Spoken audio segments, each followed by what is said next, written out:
My brother's Outrage. Why did you miss my big day? But there's a twist. My name is Emma, and I'm 25 years old. You won't believe the roller coaster of a life I've had, but here it goes. See, I lost my parents when I was just starting high school. It hit me like a ton of bricks. They say life can change in an instant, and they weren't kidding. My brother Mike and I were left to fend for ourselves. Now, here's the thing. Mike and I had never been close. In fact, he used to be a real pain in my side. I'd be lying if I said I didn't hate his guts back then. He'd torment me, pulling my hair, wrecking my cherished toys, and making fun of me when I cried. It was a rough childhood, to say the least. So, after our parents passed, an uncle offered to take us in, but Mike refused.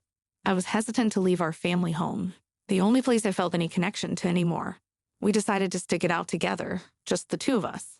But our relationship, well, it crumbled to pieces. He started hanging out with a sketchy crowd, and the less we talked, the more I grew to despise him. Years passed, and Mike graduated college and brought home a girlfriend, Rachel. She was drop-dead gorgeous and elegant, and I couldn't understand what she saw in him. I didn't think they were a good match, but I bit my tongue. When Rachel decided to move in with us, I couldn't help but wonder if it was too sudden. I asked her if she was sure about it, and she replied with a sense of determination. But living with her was a game changer. She took over all the household chores I've been drawing in, and she motivated me to find my passion. You see, I had been stuck in a rut, managing the house and going to school. I'd completely neglected having hobbies or a social life. But Rachel, she pointed it out. I decided to make a change, starting with a part-time job, and I began helping her whenever I could. It was then that I realized she was more incredible than I could have ever imagined. She was a whiz at cooking and kept our home spotless. Her skills in the kitchen were top-notch, and I couldn't help but admire her. We started bonding, going out for meals, and hanging out, but Mike didn't seem to like it. He became increasingly jealous of our friendship. Then came the day that changed everything. Mike lost his temper over a trivial lunch incident, blaming Rachel for not being perfect. That escalated into a heated argument, and he shoved me. I didn't back down this time, and it got worse. He began to kick me, and I was defenseless until Rachel, our knight in shining armor, intervened. She tried to reason with him, but he slapped her and left the house, vanishing into thin air. I couldn't believe what I'd witnessed. It was unthinkable. From that day forward, he became even more aggressive towards Rachel. It broke my heart to see her suffering, so I decided to talk to her about it. I took her out, and she opened up to me, her usual brightness dimmed. We had a heart-to-heart, and she wasn't sure about marrying Mike. I encouraged her to break it off, telling her that there was someone better out there for her. That seemed to lift her spirits. Then the bombshell. Mike set a wedding date without even discussing it with Rachel's parents. They hadn't even met the guy, and he had the audacity to set a wedding date. I was shocked by his rudeness. I suggested that we meet Rachel's parents, and it was apparent that Mike wasn't happy about it. Nevertheless, we went ahead and explained the situation to her parents, who were understandably taken aback. I spilled the beans about Mike's terrible personality, and her parents grew concerned. They opposed the marriage, and for good reason. But Mike had already informed his workplace and booked the wedding venue. It was a mess, and I couldn't help but feel embarrassed for him. Emily's parents clearly had a low opinion of Mike. For the time being, she decided to stay with her parents to think things over. Mike objected, but he was overruled. I asked Rachel if I could meet her parents, and she agreed. I apologized on Mike's behalf for his rudeness, and they were taken aback by how different I was from him. I spilled the beans about everything, and Rachel's parents began to understand the gravity of the situation. I encouraged Rachel to have a serious talk with Mike, but when she reached out, he wasn't interested. He was just bulldozing ahead with wedding plans. The wedding day Mike had unilaterally decided on arrived, but Emily hadn't sent out any invitations because she didn't want to get married. When she tried to talk to Mike, he brushed her off, thinking she was joking. Emily reached her breaking point and decided to call it quits. She tried to discuss the matter with Mike, but every time, he dominated the conversation and ended it abruptly. Emily even texted him about breaking up, but he dismissed it. I had to intervene and gave Mike a piece of my mind. I couldn't understand why he thought he could get married when no one was willing to attend the wedding. He'd lost all credibility. That's when I found out he'd quit his job without telling anyone. The man was spiraling out of control. Emily found out about his unemployment during an incident, and I was with her when she confronted Mike. It was a tense moment, and Emily told him she didn't want to marry him. She had to contact his workplace to cancel the wedding, and that's when she learned about his job situation. She was taken aback by how he planned the wedding without considering her feelings. Emily was relieved to be free from that nightmare, and I couldn't help but feel a sense of satisfaction. Mike had brought it all on himself. He'd never taken the relationship seriously and had made all the decisions on his own. If he'd just had a proper conversation with Emily, things might have been different, but that ship had sailed. Emily was concerned about living alone, but I had already decided to move out and live on my own. I'd even sorted out a new place. We continued to be close friends, going out for meals, hanging out, and even traveling together. I worked part-time and started figuring out my passions, while Emily landed a part-time job at the same place. Life was good, and we were content until one day, Emily mentioned she might be getting stalked. It wasn't surprising, given how amazing she was. I decided to accompany her home whenever I could. But one day, Emily was attacked on her way back. I was sick that day, and she was alone when it happened. She was almost dragged into an alley, but luckily, a passerby rescued her. And you won't believe who the attacker was. It was my older brother, Mark. I found out the next day, and during police questioning, he admitted to stalking Emily and attacking her because I wasn't there to protect her. I was devastated. Despite my disdain for Mark, I never thought someone from our own family would commit a crime. I had to apologize to Emily and her parents for Mark's actions, and I couldn't help but thank the stranger who had saved her that fateful day. Emily's parents were understanding, and they even made an offer that took me by surprise. "Would you like to come and live with us?" they asked. Their kindness overwhelmed me, but I decided to move back to my parents' house, which was now empty without Mark. I just couldn't bear to leave a place filled with memories of my childhood and my parents. Emily suggested that we could live there together, and after some thought, I accepted her offer. So there we were, living together in my old home, starting a new chapter in our lives. As time passed, we visited my parents' graves together, offering silent apologies for Mark's terrible actions and my inability to prevent them. Despite my strained relationship with Mark, he was still my brother, and his actions weighed heavily on my conscience. Life settled into a new rhythm. Emily and I continued to be the closest of friends. We spent our days working part-time and pursuing our passions, and I felt like I was finally making the most of my life. Emily, with her incredible talents and thoughtfulness, also started to shine at her workplace. She was popular among her colleagues and was making the name for herself. However, a dark cloud hung over our newfound happiness. Emily mentioned that she thought someone might be stalking her. Given her popularity, it wasn't surprising, but it filled us both with anxiety. I decided to accompany her home whenever possible, wanting to ensure her safety. Then, one dreadful day, it happened. Emily was attacked on her way back home, and I couldn't be there to protect her. It was a sickening feeling. She was almost dragged into an alley when, out of nowhere, a passerby intervened. To our shock, the attacker turned out to be none other than Mark. The news reached me the next day, and I was devastated. Despite my strained relationship with Mark, I had never imagined that someone from our own family would stoop to committing such a heinous crime.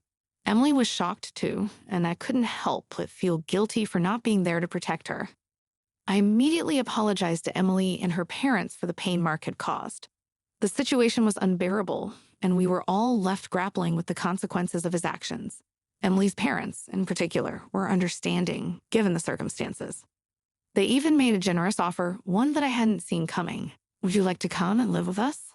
they asked, showing immense compassion and support during this difficult time. It was a tempting offer, but I decided to move back to my parents' house, which now stood empty without Mark.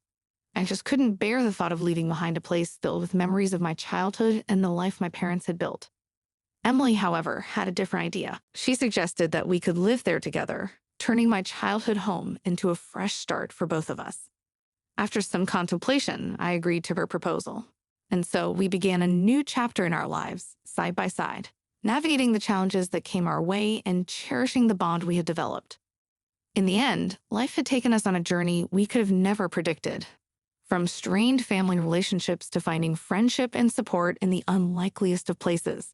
Our story had truly become an unexpected but heartwarming tale of resilience and the power of genuine connections. Living in my childhood home with Emily felt like a comforting refuge.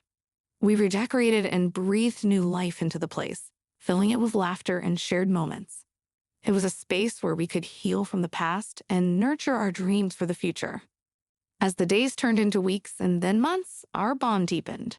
We became more than just friends. We were like sisters, sharing our joys and sorrows. Emily was an incredible source of inspiration.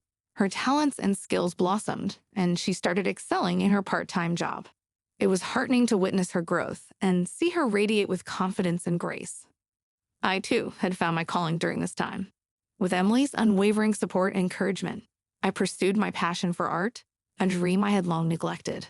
It was a beautiful feeling to create, to pour my emotions onto canvas, and to find a sense of purpose. But there was a shadow that continued to linger over our lives. The haunting realization that Mark, my own brother, had attempted to harm Emily. It was a painful truth we couldn't escape. It was difficult to reconcile the sibling I had known with the person who had posed such a threat to the woman I cared deeply for. Despite the tumultuous events that had unfolded, Emily and I continued to visit my parents' graves, our silent apologies to them taking on new meaning. We hoped that by building a life together in their home, we were honoring their memory and making the most of the opportunities they had worked so hard to provide us. In the midst of our journey, we found ourselves leaning on one another for strength. Emily's kindness and determination were a constant source of inspiration, and I was grateful for her unwavering presence in my life. We faced the trials and tribulations of life together, drawing strength from the sisterly bond we had forged. While the wounds of the past still stung, they were slowly healing. Mark's actions remained a painful scar on our hearts, but we were determined not to let his choices define our lives. We were focused on moving forward, seizing the second chance life had given us. Our story was a testament to the power of resilience and the strength of human connections. We had transformed a painful past into a promising future, embracing the present with open hearts and hopeful spirits. Emily and I had each other, and together, we were ready to face whatever challenges lay ahead, knowing that our bond would see us through. As the months turned into years, Emily and I continued to build a life together. Our friendship deepened into an unbreakable sisterly bond, a relationship that brought solace and joy to both of us. In our shared home, we laughed, cried, and created countless cherished memories. With Emily's encouragement, my passion for art flourished. I spent hours in our cozy art studio, exploring new techniques and expressing my emotions on canvas. It was a therapeutic outlet that allowed me to heal from the scars of the past. I found a sense of purpose in my creations and the satisfaction of sharing my artwork with the world. Emily, on the other hand, continued to shine at her part-time job. Her remarkable talent and exceptional work ethic earned her the admiration of her colleagues and superiors. It was clear that she was destined for success, and I couldn't have been prouder of her achievements. Despite the love and contentment we found in each other, the memory of Mark's actions cast a long shadow over our lives. It was a constant reminder of the darkness that could exist within family ties. The fact that he had been willing to harm Emily remained a painful and perplexing reality. Our visits to my parents' graves continued to be moments of reflection and solace. We would stand before their tombstones, silently expressing our gratitude for the home they had provided and our apologies for the turmoil that had disrupted their memory. But no matter how painful the past, Emily and I were determined not to be defined by it. Our shared journey had taught us the power of resilience and the strength of human connections. We had transformed adversity into an opportunity for growth, filling our lives with creativity, friendship, and hope. Together, we faced the uncertainties of the future with open hearts. The scars of the past had become a part of our shared history, and we carried them with us as a reminder of our strength. With Emily by my side, I knew that we could weather any storm, for we had already triumphed over the darkest of tempests. Our story was a testament to the enduring power of friendship and the boundless capacity of the human spirit to find light even in the darkest of circumstances. And as we gazed at the horizon, we were ready to embrace the unknown, confident in the unwavering support and love we had for each other. Life moved forward, and our bond only grew stronger. Emily and I had built a life together that was marked by not only our shared hardships, but also the triumph of our resilience. Our relationship was a testament to the extraordinary strength of human connections, capable of enduring the most trying of circumstances. Our home, once filled with the echoes of my parents' love, was now brimming with the warmth of our sisterly companionship. We redecorated it with love and care, making it a place where laughter, dreams, and memories thrived.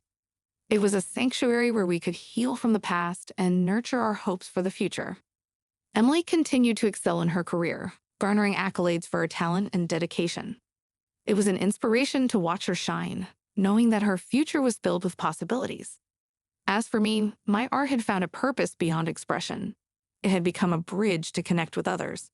I began to share my creations with the world, and the positive feedback only fueled my passion. Our visits to my parents' graves were moments of reflection and gratitude. We stood before their tombstones, acknowledging the love they had showered upon us and silently apologizing for the turbulence that had marred their memory.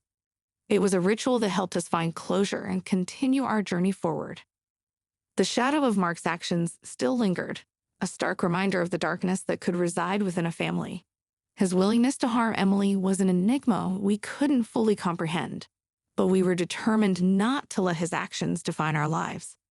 As we faced the future, we did so with open hearts and the knowledge that we could overcome any obstacle together. The scars of the past had become a part of our shared history, symbols of our strength and resilience. Our story was a celebration of the human spirit's capacity to rise above adversity and find light even in the darkest of times. Emily and I had shown that through unwavering support and love, even the most challenging situations could be turned into opportunities for growth and transformation. With Emily as my sister and confidant, I knew that we were capable of navigating life's uncertainties and emerging stronger on the other side. Our journey together had already been a testament to the enduring power of friendship, and as we looked to the horizon, we did so with anticipation and hope, ready to embrace whatever the future held.